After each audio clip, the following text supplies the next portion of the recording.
Welcome back, welcome back, welcome back. Hello, everyone. I'm so glad so many of you stayed. This is unprecedented. How amazing. A Tuesday night in February, and we are jammers. Hello, hello, welcome, welcome. Gotta love the LGBTQ rainbow community. Round of applause for the rainbow. Whatever color you are. Enjoy, enjoy. Okay. So, we do these queer storytelling evenings once a quarter. So the next one will be in May.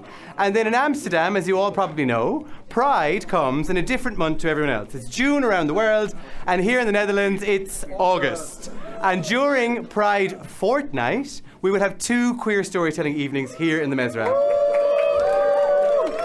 And if you feel I would love to tell a queer story, either in May or in August, please approach wonderful Marijn in the rainbow shirt. Or me, we both organise it. We are looking most especially for trans storytellers. We want your stories out there. We're also looking for lesbian storytellers, bisexual, like white gay men are really well represented. So we just don't need that many of you, sorry. And I'm one of them, right? So I'm just kind of spare. Yeah, look.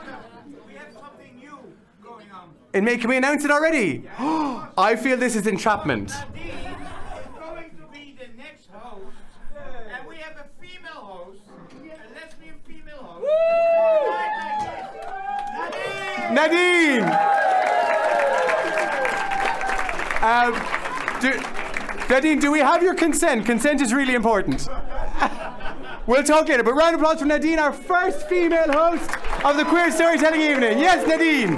But we will check for consent, for sure. Okay, very good. All right, so this is round 3. This is where it gets real. This is where you're warmed up, you're in the space, you're focused, all right? Let's do gay shit. Let's make crime. Let's be illegal. Are you ready? Yeah. What crime are we going to commit together? Crime. What? Stay. Gay. The gay crime. What's the gay crime? I would like to know. I think just existing in a world where most countries have laws against us is enough, right? We are already illegal in so many countries. Is it 77?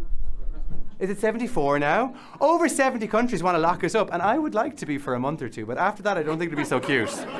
And I think it would lose out in the cuteness, right? So just by being here, we're doing crime somewhere in the world. Round of applause for crime! Now, our first storyteller this evening, is a storyteller that I really admire. I've seen them telling stories here before. I also think, and they can confirm for you, that they run a queer night in Lelybel. Is that right? Yes. And what's it called? Queer Comedy Night in Lullabel. I can't say it. Lelybel. Lullabel. It's this phenomenal queer bar here in Amsterdam, close to Rembrandtplein, where they really promote trans community. They really promote drag community. The bar staff dress in drag or are trans, and it's been around for a very, very long time. But this storyteller comes all the ways from Turkey. Wow. Wow, yes, Turkey. We've had queers tonight from Brazil, we've had queers tonight from Ireland, from Italy, from the Netherlands, from all over the world, from India, and now it's Turkey's time to shine. It's quite like the Eurovision, really, isn't it? So, can you put your hands together for the very talented Asli?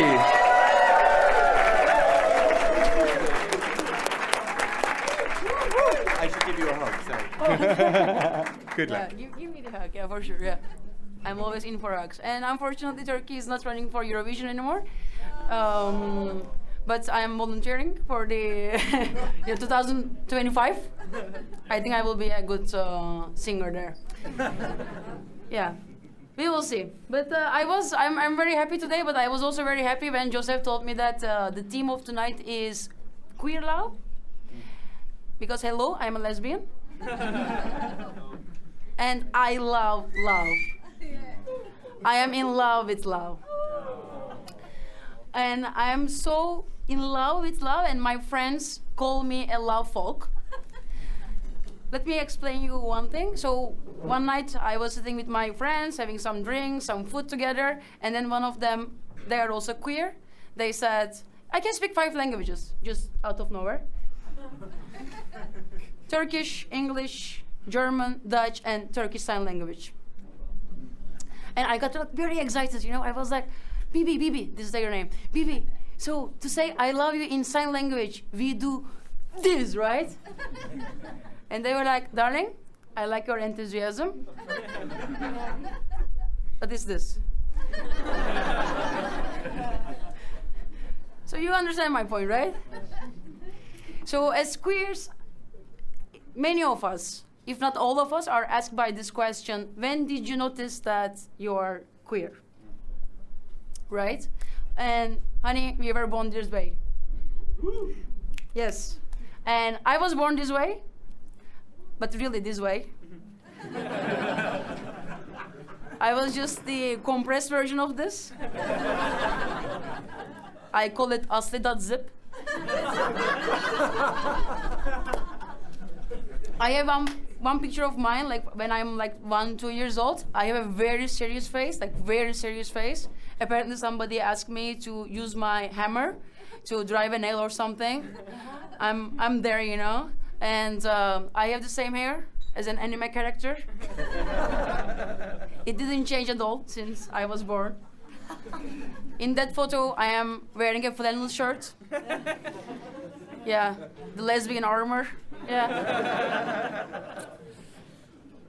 Despite all these facts, I didn't notice that I was a lesbian. These are the facts. I can show you the picture later. But comprehending that I was a queer person was true falling in love for me. And I noticed that I was in love with a girl when I was in high school. So I went to a boarding high school in Turkey. So she was my classmate and my roomie. What are the chances? She was very charming. She was very smart, full of joy. She had long brown hair, big ox eyes. And the only thing that I was focused on was just making her laugh. And I was doing so. We would run out of breaths because of a lot of laughter, you know. And when I was going back to my parents' house for the weekend, the only moment that I was looking forward to was to see her again on Monday morning.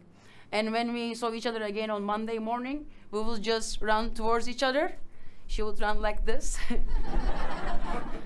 I would run more like, whoa. I'm the stereotype, sorry. And she will tell me that I missed you so much and I'm at peace now. And at that moment I was feeling like I was in the carousel, and then she was like in the front, you know, and then smiling back at me. It was that kind of feeling for me. But again, despite all these facts, I was like, she's just my bestie. In fact, she's my roomie. You know, but our classmates were much more progressive and open-minded than us. So they noticed that we were more than just roomies, you know. And they started bullying us.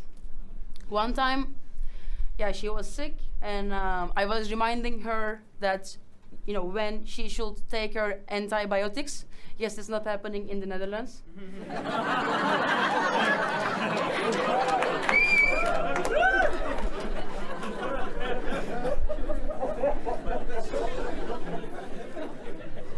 And our classmates started making fun of me. You know, they were imitating me that I was like bringing the antibiotics to her.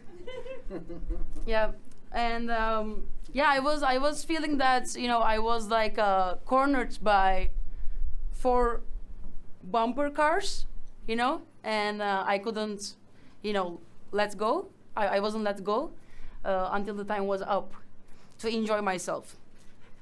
But the first summer break of the first year of the high school, we spent 1 week together at her parents' summer house. And it was a glamorous time together. We swam a lot. We were just, you know, singing our favorite songs in the streets very loud. Yeah, gimme, gimme, gimme. After midnight, yeah. This is lesbian's anthem.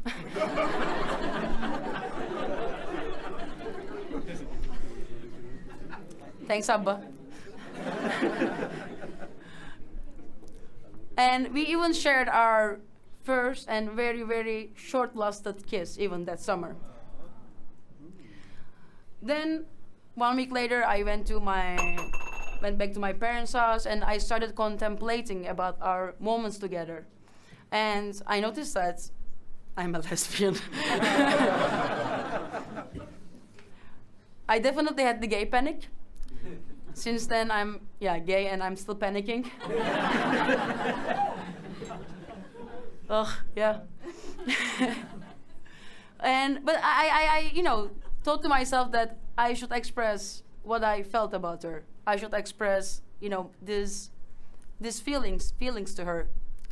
And the first day of the second year of the high school, when we had a moment together alone, I told her how I felt about her. I told her how willful I am to pursue what it is and even grow it further. Of course, if there is consent and the feelings and the willingness are mutual. And yeah, she said yes.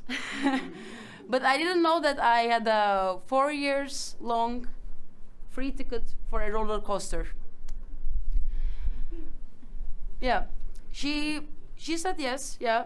But first moment she was like, okay, we should keep it as a top secret, so we cannot talk about our relationship to anyone.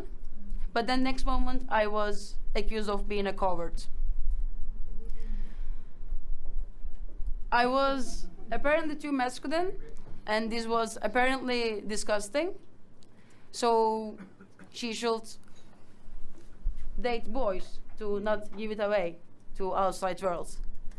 But if she is having a rough time, then she would end up by me. If she is sick, for example, she would count on me to remind her when to take the antibiotics.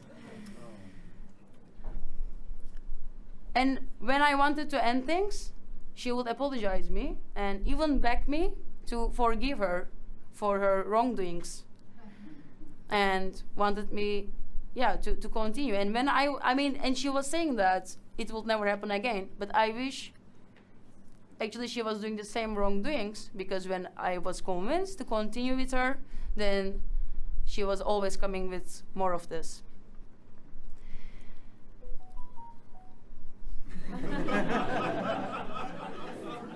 Somebody's loud. Bravo.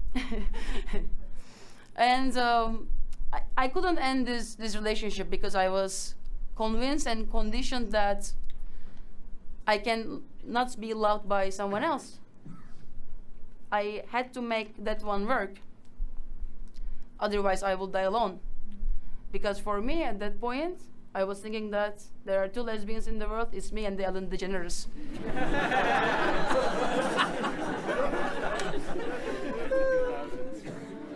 I am 29. Yeah, I don't look like that, but yeah. And Ellen DeGeneres was taken back then, and she's not my type. So yeah. What was I telling? Ellen DeGeneres. Such a bully. Okay. And but the thing is that I don't choose to cling on the past. I don't choose to be a victim of this story. And thankfully, actually, after some years, she left me, and it is like I'm so grateful for that moment, to be honest, because I wouldn't leave her. I know it sounds maybe as a very, very sad story or very heartbreaking. It broke my heart. It cut a very, very deep scar in my heart. It put me in depression. I'm on therapy. Yeah, everybody should. Years later, actually, I met her doppelganger in Amsterdam. Doppelganger in a personality-wise, personality disorder-wise. Narcissist.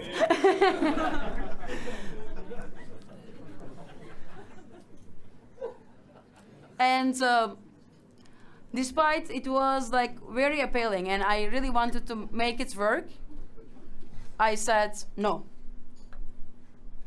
I said no tens of times because her fragile ego couldn't take a no.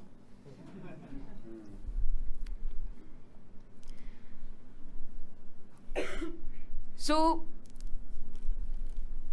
I'm here, I'm now telling you this story because again, I love love.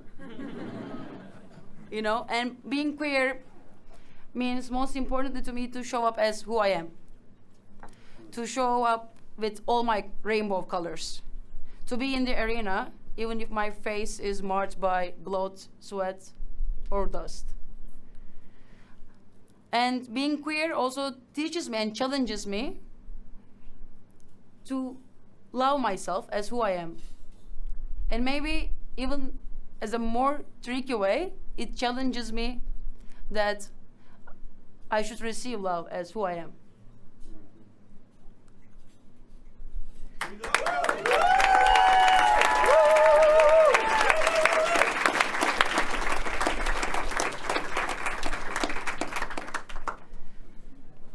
And now I'm in the amusement park and I would like to get on the Ferris wheel. And true love means that if I'm on the top of this, I wouldn't mind to get stuck with her there. But even at the lowest, I would know that she would hold my hand. And I would hold her hand, for sure. I am feeling that she is making her way to me as I'm making my way to her. And I would like to meet her at the right place, at the right time, with my best version of myself. And now I have 2 lifelong time tickets for a Ferris wheel. And I send you a ticket later, babe. Thank you so much. Thank you so much. Teşekkürler. Okay, I think we have to do it. All right, so put your hands on your shoulders and sign. And then this way, which is really alluring, right? Nice. And let's all say teşekkürler. Thank you in Turkish to Asli. One more time for Asli.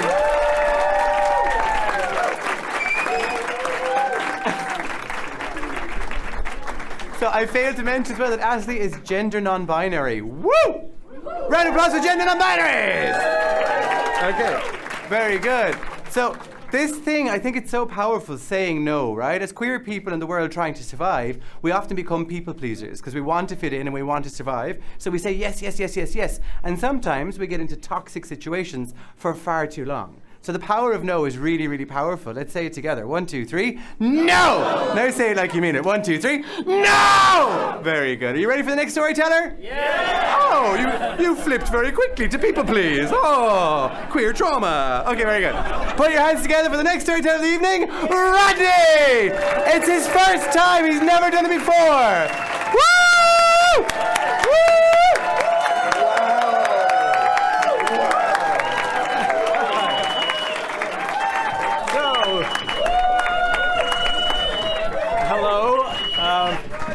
As you've just heard, my name is Rodney. I have a tendency to lose my train of thought. I hope it's not going to happen. If it happens, I'm being purposefully chaotic. So, Elon Musk.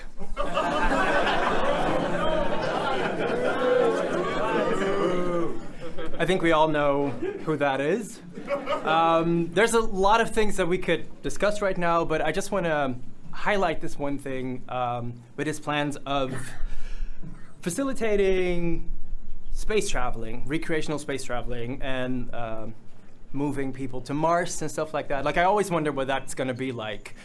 Is there anybody here that is looking forward to just having a short trip to Mars and then coming back? No. No? Okay, I'm going to get back to that later. So I just want to start with me as a kid growing up. I always loved reading these children's fairy tale stories. So you have like the Snow Queen, the Emperor's New Clothes, Ugly Duckling, Red Riding Hood. And then there were also a few that I think must have kickstarted my homosexual awakening. We have Thumbelina, the big friendly giant, Goldilocks and the Three Bears. Because, I don't know, but the way I took it was that was a setup to a homosexual lifestyle. I mean, a friendly tall guy, a blonde twink, and three bears sounds like a very good time to me. But I think one of my all-time favorites must have been The Little Mermaid. And that's why I'm dressed like this in my mermaid dress. Yeah. I'm trying to emulate a mermaid. It's not that I wanted to show off this ass and this back. I don't understand why I don't need to do that. No, but honestly, The Little Mermaid was my favorite. I asked for the videotape that goes way back, the Disney videotape, because I so badly wanted it. And I just had a thing for a beautiful redhead with her seashell bikini top. And then also King Triton with his bare chest. Yeah. And I have to admit, Prince Eric was probably the first man that I fell in love with ever. There was just something about him, and that was my first love. I think still probably is, because I tend to look for a Prince Eric in someone.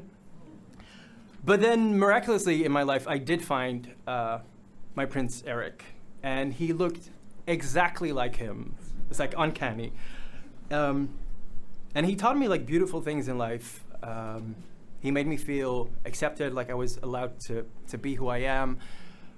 We watched the Great British Bake Off together, and we learned a valuable lesson. Yeah, it tastes good, but is it worth the calories? And more stuff, of course. I just love the way he would hug me when we were on the couch or in bed, and the kisses in my neck that made me go like that.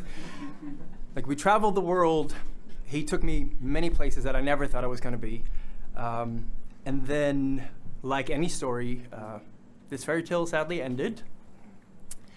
And yeah, of course you end up with a broken heart. And like the late, great Whitney Houston said, where do broken hearts go? Where do they go? Grindr. They go on Grindr. Which, by the way, Grindr is short for don't expect honesty of people who lie to themselves. But then you do go on Grindr because rebound. Gotta do it. And then you get sick of it, and then you delete the app. Or you leave it on, but you delete it.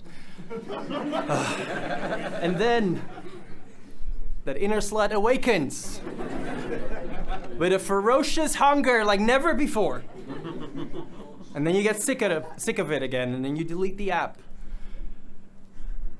And then you download it again. And then at that point, you should actually just quit your job, pack your stuff, and join the circus, because you're an absolute clown. Absolutely. I mean, is there anyone in here that enjoys being on Grindr or what it does to your mental health? Can I have a raise of hands? Are there people on Grindr here? Raise your hands. I'm just gonna ask a few people of a weird thing that happened on Grindr, conversation or a request or whatever. Someone, just shout something. Yes. Yes. That's not what I meant, but shout something. Wait, who was on Grindr?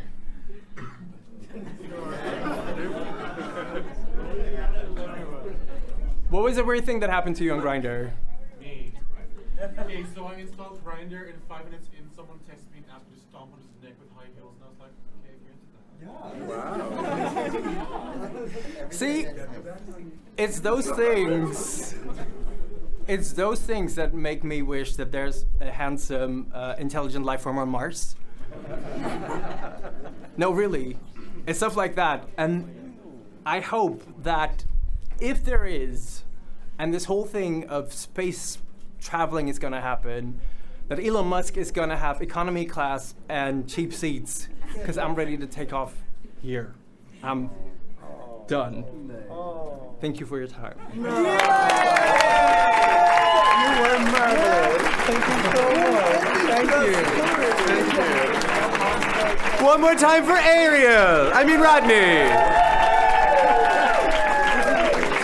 I had no idea that Ariel had a dormant inner slut and that she awakened from time to time. It's changed the movie for me. What's your favorite Disney movie? Call it out. The Little Mermaid. Any others? The Lion King. Are we all fans of The Lion King? Is it a bit gay? Yeah, that evil uncle, right? Mufasa! Mufasa! I'm not sure how gay Mufasa is. I think it's Scar. Scar, very good. Who's your Disney crush? Call it out. Who's your Disney crush?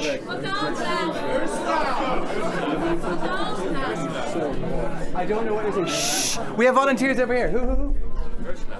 Ursula. Yes. Pocahontas and Ursula getting together.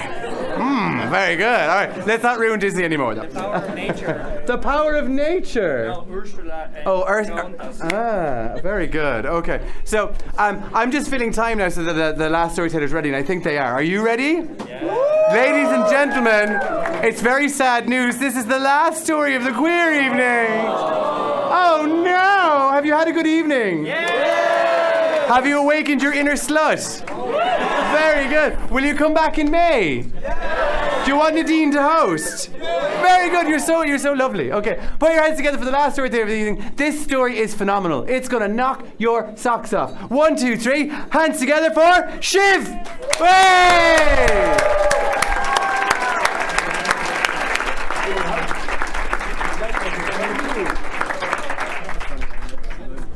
Hello, guys. So I'll just get right into it. So I'm from India, from New Delhi, and I left home when I was 18. I went to Scotland to study geology in Edinburgh, and it was the best years of my life. I was licking rocks. I was indulging in the Scottish brand of alcoholism, which is going to the bar with your mates, and then one person goes to the hospital. And I was having loads of fun, making friends, and just going crazy. But there was one part of my life which I always kept on the back burner, or always was nervous about, was dating.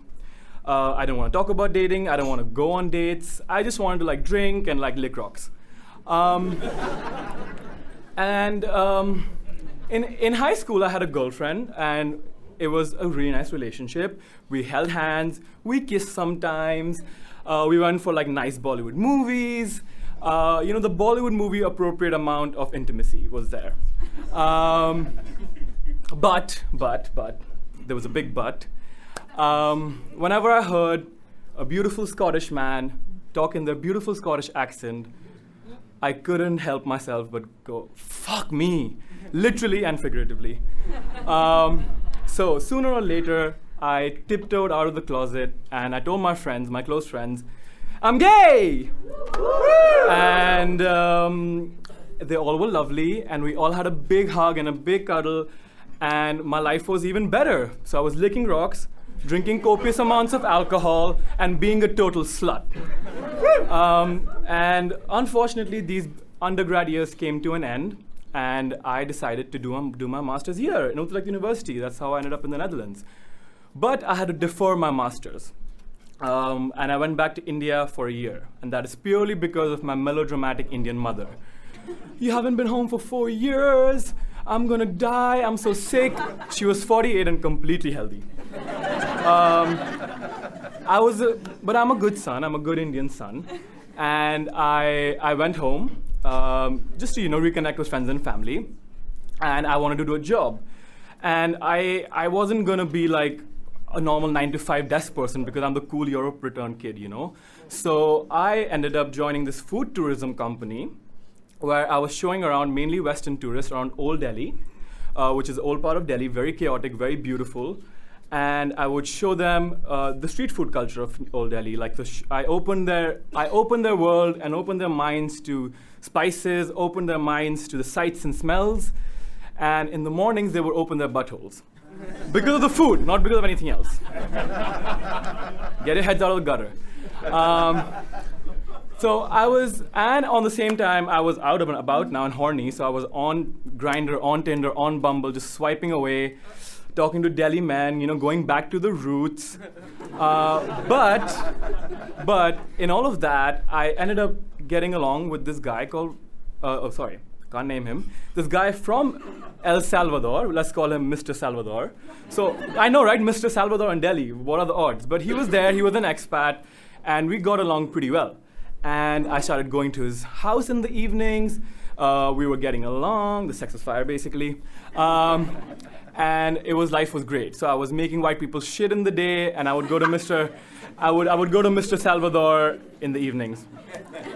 But moms have this weird spidey sense. They fucking know everything. It's so annoying. So my mom knew I was up to something, and I would lie that I'm going to see friends and blah blah. So there was one random day I was just chilling at home, and I had an off day. And I was watching Harry Potter and the Prisoners of Azkaban, as one does. And after I had my fair share of Expectro Patronus action, I went to take a shower. And I come out of the shower, and my mom's mood is totally off. So I go to her and I'm like, oh, what's happening? Are you feeling good? And she was like, yeah, I'm fine. I'm like, did you fight with dad? No. Did you see a Dementor? No. So I was like, okay, I'll leave you to it. And then she starts throwing up. And I go and check her on the toilet, and she's like, oh, I think I had something iffy. I'm like, we ate the same lunch, okay? Like, if something's wrong, tell me. And she was like, no, just leave me alone. So I left her alone, and 3 hours down, she's still throwing up. And now, when this woman throws up like this, and same goes for me, either it's like an E. coli salmonella kind of food poisoning, or she's superbly stressed. Anyways, she's feeling dehydrated and dizzy, so I call an Uber and we go to the hospital. Now, if people think, if Dutch is saying that the healthcare system here is overburdened, think again. So I enter this hospital where they're like, the entire emergency room is full, and all the people in the emergency room have their Indian families picnicking around them. So it's fucking crowded. There's a kid with a bleeding eye. There are 3 people coughing their lungs out. It was pre-COVID, so God knows what that was. And we are put in a corner next to this guy who just had a motorbike accident. And there's a thin plastic veneer separating us. And the doctors, they tiptoe on our side, and they go like, I think we'll have to amputate this guy. So I'm like, yeah, I'm pretty sure he heard that, but... So that's the scene. So that's the scene here. It's chaotic. And I asked my mom, she's feeling a bit better, the intravenous drip is in her, she's rehydrated a bit, her spasms have calmed down. And I'm like, Mom, you're hiding something, something's really fucked up. Tell me now, and I'm aggressive this time. She just asked me in one clear sentence in English, are you having sex with men? And this sentence is not just a sentence, it's not just a string of words for me in that moment. It's my greatest fear. It's the darkest dementor just looking me straight in the face. And with whatever I had in me in that moment, I looked up, my head held up high, and I said, yes. And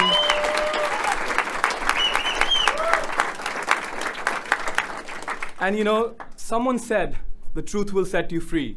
And oh, it does. Truth here was not just a fact or a thing or just the fact that I'm gay or what my sexuality is. Truth here was something more deeper, something more subliminal, something which I felt in my fucking bones. And despite the world telling me all these years, you're a weirdo, you're a faggot, you're a pervert, this truth always knew deep inside me that I'm sacred, no matter what. And that's that truth which came out in that moment. And that kind of opened because I was speaking to someone who was so dear to me, that kind of opened a portal for me to like actually for the first time feel love for myself, because I was like, yes, I have sex with men, fuck off. And she starts crying, and then she confesses that while I was showering, she went through my phone. Yeah, and she read my chats with Mr. Salvador. And there was spicy shit in there. So karma is a bitch, that was on you. And I'm upset, she's upset, but my dad is gonna come to the hospital to pick us up, and she's like, okay, fuck it, let's just go home, don't tell your dad. Blah. We get home, for a few days there's silent treatment. And I'm like, Mom, talk to me, speak to me, throw your shoe at me, yell at me, all the things she's done in the past. And finally, after a lot of prodding, the questions start. Are you gonna be safe? Are you ever gonna have a family? Are you gonna get AIDS? Who's gonna inherit my pretty antique Indian jewelry? And in the end, she confessed that the main thing that was bothering her was that she had failed as a mother because I was living under the same roof with her for 18 years and she didn't see my struggle. And I also admitted that I was scared of them and what society had to offer in India, and I was trying to protect them. And in that moment, we both had this vulnerable moment of just acknowledging that we're just two flawed people on this ball of dust, floating around this ball of fusion in a billion galaxies, and all that fucking matters right now is that we can love each other till we are together. And we hugged, and we cried, and that was a beautiful moment. And now things are a lot better. I also came out to my dad, which is another 10-minute story. My life is a Bollywood movie. And in the end, it's good now, and she's happy for, instead of a pretty bride, a handsome groom to inherit the fancy Indian jewelry. So applications are open if anyone's interested. Thank you.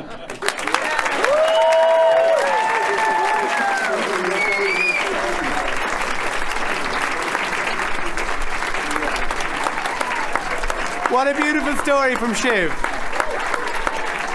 How gorgeous. Thank you, Shiv, so much for sharing your coming out story. You've had so many stories tonight, but I know some of you are dying to hear the end of Achilles and Patroclus. So here it comes. Patroclus goes out dressed as Achilles to go to war against the Trojans. He's supposed to come back when he secures the boats. He gets carried away by being a top, and he murders as many Trojans as he can. He even kills the great Hector. So now the blood has gone to his head, and he's climbing the walls of Troy to try and break their defences. And so another amazing Trojan comes out and kills Patroclus on the battlefield, the beautiful lifelong boyfriend of Achilles, the demigod. And Achilles lets out a roar that shakes the Mediterranean Sea. And he grabs the body of his dead boyfriend and brings him home into his bed. And he won't let anyone wash him. And he won't let anyone touch him. And he keeps the dead body of his boyfriend in his bed for weeks. And he wakes up every morning, he goes to war in Trojan and he kills the Turks. But there's no joy in it and there's no skill, it's just murder. And Apollo, she comes to Paris, one of the Trojans, and she says, if you let fly an arrow from the turrets, I will guide it into the back of Achilles and you will kill the demigod. Paris lets fly the arrow and Achilles lies dead on the field and thinks, yes, I'll be united with Patroclus in Hades and we'll walk through eternity together. But Patroclus is not given a hero's burial and his ashes are not with Achilles, and Achilles waits alone in Hades, separated in death from the man he loves. And the ghost of Patroclus goes to the demigod mother of Achilles and says, you separated us in life, you will unite us in death. And she's so blown away by his pure love for her son that she allows it to happen. She meets Achilles in Hades, they hold hands and they walk in eternal love. And today we're told they were just good friends.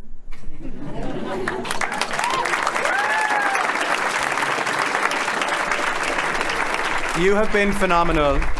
Thank you so much for staying with us this whole evening. Thank you for being part of this queer community. I want you to put your hands together for the wonderful Asli. For the amazing Rodney. And for the phenomenal Shiv.